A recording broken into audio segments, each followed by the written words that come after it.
question number 4, Grant Robertson. Thank you, Mr Speaker. My question is to the Minister of Finance. Does he stand by all his statements? The Honourable Bill English. Mr Speaker, yes. Supplementary question, Mr Speaker. Supplementary question, Grant Robertson. Does he stand by the statement in Budget 2016 that, quote, growth in average income per person, i.e. GDP per capita, is what matters for achieving higher living standards? The Honourable Bill English. Mr Speaker, yes, in the long run. In the long run, we're all dead. Supplementary question, order. Mr Speaker. You don't need to remind us. Supplementary question, Grant Robertson. I'm a lot further away from it than you are, Stephen. Right. Order.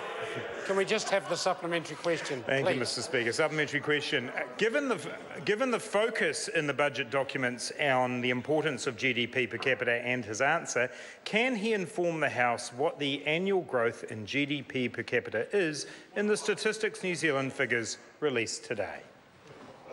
The Honourable Bill English. Mr Speaker, I can't tell the member for sure. I think it's pretty low, actually. Somewhere between 0 and 0.5% growth. And I would point out to the member that in the world of low growth, even that number, which is a product of a drop in the terms of trade and a surge in population, is much better performance in the Australian economy, where a somewhat similar measure, real net national disposable income per capita, a somewhat similar measure. Now, the member should listen. The member should listen.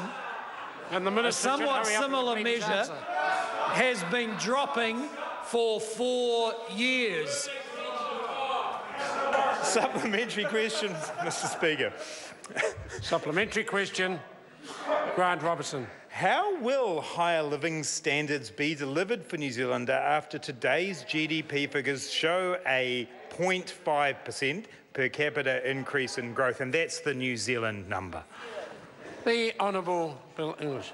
Well, Mr Speaker, because first, that number is better than most developed countries for a start.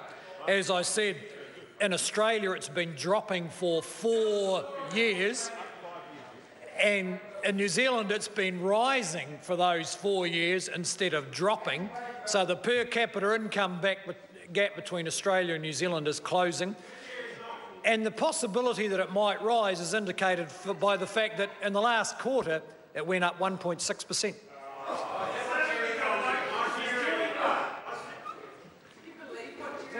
Question number